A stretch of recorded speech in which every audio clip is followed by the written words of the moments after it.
Kajian Islam. Minder, tidak pede, tidak percaya diri. Siapa yang merusaknya? Orang tua. Di saat pendekatannya itu negatif, bukan pendekatan yang positif. Next. Nah, suatu saat kita pun perlu melakukan pukulan, namun harus mendidik. Tidak sedikit orang tua yang menggunakan kekuatan untuk membuat anak tunduk dan patuh. Mereka seolah lupa bahwa badannya yang kuat itu suatu saat akan melemah. Suaranya yang keras suatu saat akan meredup, dan matanya yang tajam itu suatu saat akan buram. Bahkan akan hilang ketajamannya. Jadi ingat bahwa Anda hari ini memang perkasa. Anak Anda masih kecil, ya. Tapi Anda sedang menumbuhkan dendam pada anak. Sehingga suatu saat Anda itu melemah, dia menguat. Apa yang akan terjadi? Anak terus bertumbuh menjadi pemuda yang kuat dan gagah perkasa. Maka bisa saja anak itu akan membalas dendamnya kepada perlakuan orang tuanya yang cenderung selalu memukul dan selalu bersikap keras kepada anaknya. Ini kesalahan pendidikan. Ingat bahwa tujuan dari hukuman dalam pendidikan Islam tidak lain adalah sebagai nasihat, sebagai bimbingan, bukan sebagai ajang pelampiasan amarah. Karena melampiaskan amarah itu dengan pukulan sesungguhnya sedang memberi contoh, sedang menumbuhkan dendam. Sehingga pada saat seseorang itu akan memukul, dia harus menyadarkan anak. Nah, ayah ini terpaksa harus memukulmu. Seorang ibu pun berkata begitu. Nah, ingat, ibu terpaksa harus memukulmu. Harapan ayah atau harapan ibu, engkau itu menjadi jerak. Ini bentuk kasih sayang ayah, kasih sayang ibu. Hendaknya engkau pahami. Yang dikehendaki dari pukulan ini adalah engkau berubah. Engkau berhenti dari kesalahanmu. Anak yang dididik dengan kekerasan akan terbiasa keras. Dan akan berimbas terhadap rusaknya nilai-nilai kemanusiaan yang ada di dalam nuraninya. Allah memberikan fitrah kepada setiap manusia. Allah memberikan nurani kepada setiap manusia. Dari nurani itu lahirlah sifat-sifat dan sikap-sikap kemanusiaan. Namun itu dirusak oleh orang tuanya di saat orang tuanya itu cenderung untuk keras kepada anaknya. Maka matilah kemampuan kemanusiaan anak yang sesungguhnya sudah ada di dalam nuraninya. Menghukumi anak dengan pukulan tentunya tidak lepas dari syarat dan ketentuan yang membatasinya dari kekejaman. Jangan sampai pukulan itu adalah kekejaman. Supaya pukulan itu tetap berada pada tindakan yang mendidik, maka dibuatlah syarat-syarat, ketentuan-ketentuan. Sehingga saat memukul pun ini adalah bagian dari pendidikan, bagian dari kasih sayang. Di buku ini telah dibahas hal-hal yang seperti ini. Karena memang waktu kita sangat terbatas sekali, kita tidak bisa untuk memerincinya. Next. Ingat bahwa Anda tidak sendiri dalam mendidik. Di sana ada sekolah, di sana ada teman dan sahabat, di sana ada radio dan televisi, di sana ada telepon, ada internet, ada majalah dan buku cerita, ada lingkungan yang juga ikut mendidik, ada pembantu yang sehari-hari menemani anak. Itu semua punya peranan dalam pendidikan terhadap anak. Maka ingat, kerjasama yang bagus dengan semua itu. Di mana sekolah itu harus dipilihkan dan diajak bekerja sama dalam mendidik anak. Teman dan sahabat anak pun harus dipilihkan. Dan harus terjalin kerjasama yang bagus antara orang tua dengan temannya anak, dengan sahabatnya anak. Begitu pula radio dan televisi pun harus benar-benar menjamin anak itu sedang dididik, bukan dirusak oleh radio dan televisi. Kemudian telepon, internet dan sebagainya, itu pun punya pengaruh yang luar biasa kepada anak. Apalagi lingkungan, terutama sekali pembantu. Di saat orang tua itu salah memilihkan pembantu, maka dia itu sesungguhnya sedang merusak anaknya sendiri. Kemudian beberapa catatan penting. Ini terakhir dalam pembahasan kita. Jangan sekali-sekali mendoakan keburukan bagi anak. Sebab bisa jadi doa itu dikabulkan oleh Allah. Kerjasama ayah dan bunda adalah unsur penting yang harus dibangun seapik mungkin demi meraih ridho Allah. Kewibawaan ayah dan bunda secara bersama harus terjaga dan terpelihara. Karena hanya ucapan orang yang berwibawalah yang akan diperhatikan dan ditaati oleh anak. Ayah dan bunda harus selalu saling menghormati. Dan masing-masing dari keduanya harus membimbing dan mengarahkan anak agar menghormati ayah dan ibu mereka. Setiap pembicaraan rahasia hendaknya hanya dibicarakan berdua saja, tanpa melibatkan anak. Kenapa? Demi menjaga kerahasiaan mereka berdua.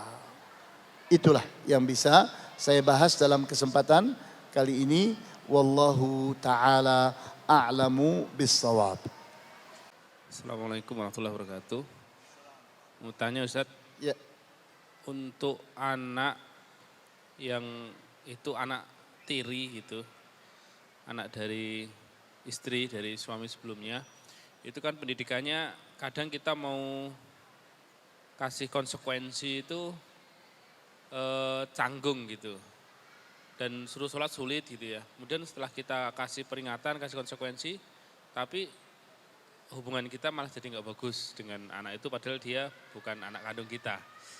Itu seperti apa penanganannya yang pertama. Yang kedua, jika kita memiliki anak dari beberapa istri gitu, itu cara pendidikan yang efektif seperti apa karena kita tidak setiap hari berada di rumah itu gitu. Kemudian yang terakhir, jika diperkenankan bolehkah kita minta filenya ini Ustaz? Jazakumullah. Assalamualaikum warahmatullahi wabarakatuh. ya. Berbicara tentang anak tiri, mendidik siapapun itu sama. Coba ambil dari saya sebuah singkatan. Katsayan. Katsayan. Kat itu pendekatan. Sa itu pembiasaan. Yan itu pelayanan. Di mana orang yang sedang mendidik itu sedang melakukan 3 hal. Kat, pendekatan. Siapapun. Kita ini jangan buru-buru memerintah dan melarang sebelum dekat. Jadi walaupun anak tiri, walaupun siapapun, kalau orang itu sedang kita didik, kita dekati dulu. Sampai apa kita dekati? Sampai percaya. Sampai tumbuh trust, rasa percaya kepada kita. Kalau anak itu belum percaya kepada kita, sehebat apapun yang kita arahkan tidak ada manfaatnya.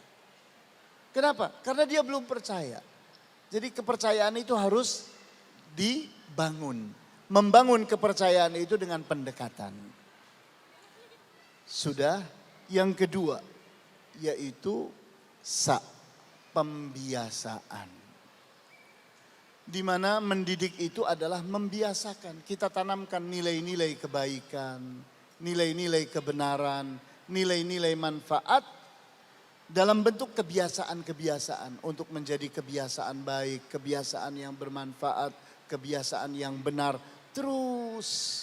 Sehingga lahirlah kebiasaan yang menyebabkan anak itu berubah menjadi baik, menjadi benar, menjadi bermanfaat. Kemudian yang ketiga yaitu pelayanan. Orang mendidik itu adalah melayani. Sehingga anak itu kita layani untuk maju, untuk tumbuh, untuk terfasilitasi kebutuhannya dalam hal pendidikan. Sehingga kalau pelayanan itu kita balik, kita taruh di awal, pelayanan dulu, baru pendekatan dan pembiasaan, maka apa yang terjadi? Yang terjadi kerusakan pada anak. Di mana anak nakal belum kita didik, kita kasih sepeda motor. Maka apa yang terjadi? Semakin nakal. Anak nakal kita beri HP, bukan semakin baik, semakin nakal. Kenapa? Karena pelayanan ditaruh di depan. Yang semestinya pelayanan itu ditaruh di belakang. Anak itu didekati dulu, dibentuk keakrabannya dengan kita. Nah, kemudian di saat seseorang itu memiliki banyak istri, sehingga ada beberapa anak dari beberapa istri. Nah, kita tahu bahwa memiliki banyak istri itu sama dengan membuka cabang usaha. Kalau usaha yang pertama belum sukses, jangan buka cabang. Jadi sampai benar-benar siap manajemennya, siap pelayanannya, siap pengelolaannya, baru kita buka cabang. Jangan sampai seseorang menikah lagi karena marah. Tidak patut. Orang menikah lagi itu karena ingin mengembangkan usahanya. Ingin memiliki anak-anak soleh yang lebih banyak. Itu harus menjadi niat orang yang ingin menikah lagi. Nah, bagaimana seseorang yang punya istri yang banyak, kalau istri-istrinya itu adalah pimpinan-pimpinan cabang yang baik, tidak ada masalah. Akan lahir anak-anak yang soleh. Tapi kalau ternyata kita tidak berhasil membuat dia itu menjadi seorang manajer yang baik di rumah tangga, padahal kita jarang pulang, maka kita sama dengan sedang merusak. Oleh karena itu kita harus menjadi orang yang bijak. Begitu. Assalamualaikum warahmatullahi wabarakatuh. Assalamualaikum warahmatullahi wabarakatuh. Di mana yang bicara? Jazakallah khairan atas kesempatan yang diberikan kepada saya. Yang mau saya tanyakan adalah saya sebagai seorang ibu kadang mengalami situasi menghadapi keadaan anak yang susah dikondisikan, Ustadz. Pada saat itu saya butuh doa.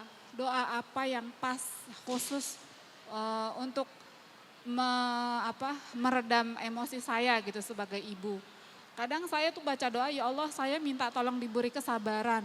Yang ada Ustadz justru keadaannya bukan malah turun emosinya, yang ada malah naik gitu. Apa saya salah doa atau seperti apa Ustadz? Jazakallah khairan. Cukup. Assalamualaikum warahmatullahi wabarakatuh. Assalamualaikum warahmatullahi wabarakatuh. Ya, kita lihat bahwa inti dari pendidikan itu adalah kasih sayang. Inti dari pendidikan itu adalah kasih sayang. Wujud kasih sayang itu bisa banyak sekali. Bisa berupa perkataan, bisa berupa perbuatan, bisa berupa sikap, bisa berupa tindakan-tindakan. Banyak sekali macamnya. Semua adalah bagian dari kasih sayang. Sehingga jadikanlah setiap apa yang kita katakan itu adalah kasih sayang. Apa yang kita lakukan adalah kasih sayang. Setiap tindakan kita adalah kasih sayang. Jangan kosong dari unsur itu. Ingat, ada sebuah cerita yang pendek insya Allah.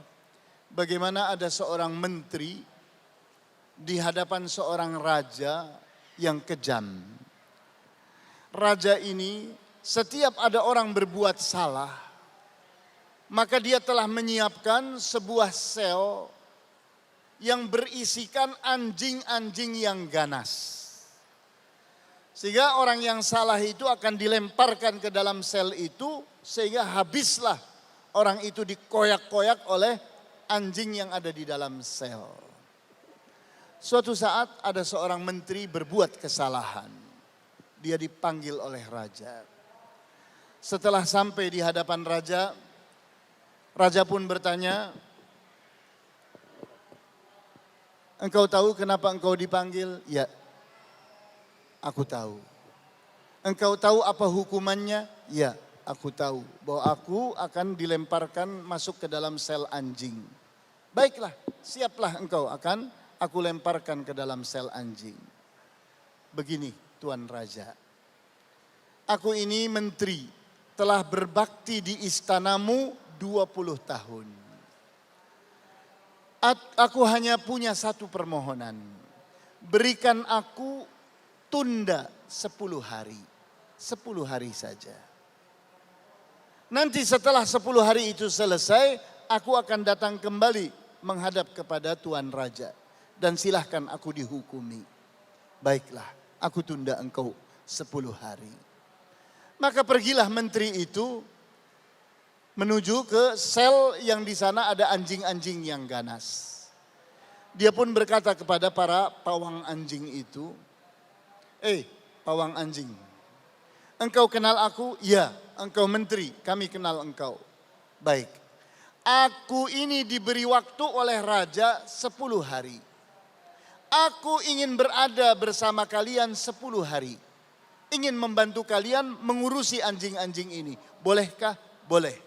Maka semenjak itu dia berada bersama pawang-pawang anjing itu. Maka sehari-hari dia memandikan anjing, memakani anjing, meminumi anjing, menyisiri anjing, dan seterusnya. Dia layani anjing itu, dia kasih sayangi anjing itu. Sampai 10 hari. Setelah 10 hari, anjing-anjing itu jadi jinak kepadanya. Maka dia pun pergi menghadap kepada raja. Katanya, "Wahai raja, aku telah menyelesaikan 10 harimu yang engkau berikan kepadaku. Maka aku siap untuk engkau hukumi." Maka pengawalnya itu pun segera mengapit dia, dibawa, dimasukkan ke dalam sel. Ternyata raja menjerit. Tidak ada satu anjing pun yang menerkamnya. Semua nurut kepada dia.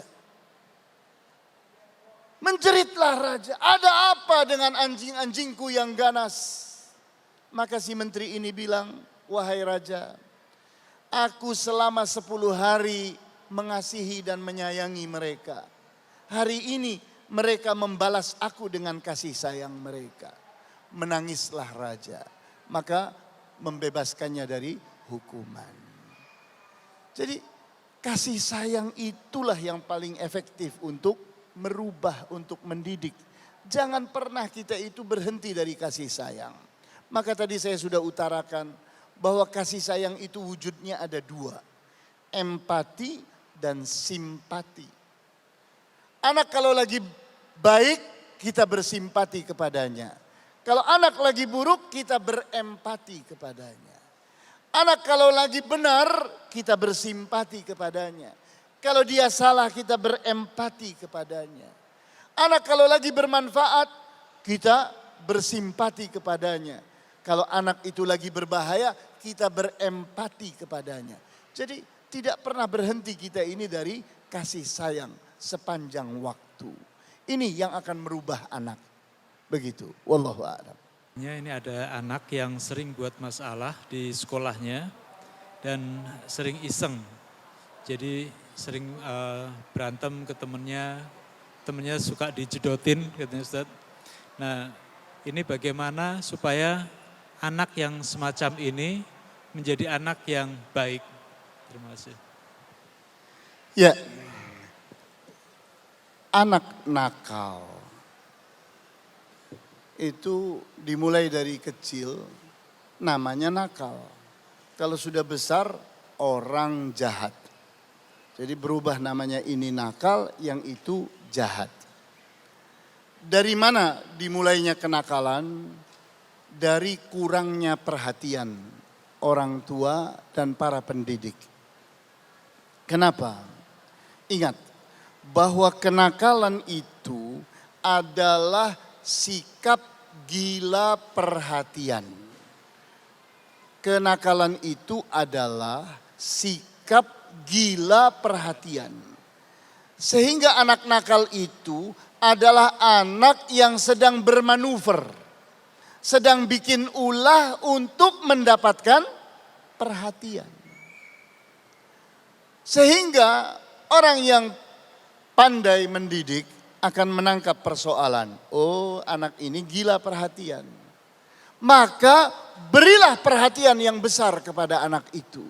Sehingga anak nakal itu butuh perhatian khusus. Butuh perhatian lebih. Maka lakukanlah pendekatan-pendekatan. Terus anak itu didekati sampai anak itu percaya kepada kita, kepada pendidik. Maka kalau kita sudah dipercaya, kita akan mampu merubahnya. Kita akan mampu, yakni mengisi benaknya. Melakukan pembiasaan-pembiasaan untuk merubah kebiasaan buruknya menjadi kebiasaan baik. Kebiasaan salahnya menjadi kebiasaan benar. Kebiasaannya yang berbahaya menjadi kebiasaan yang bermanfaat. Begitu. Wallahu a'lam.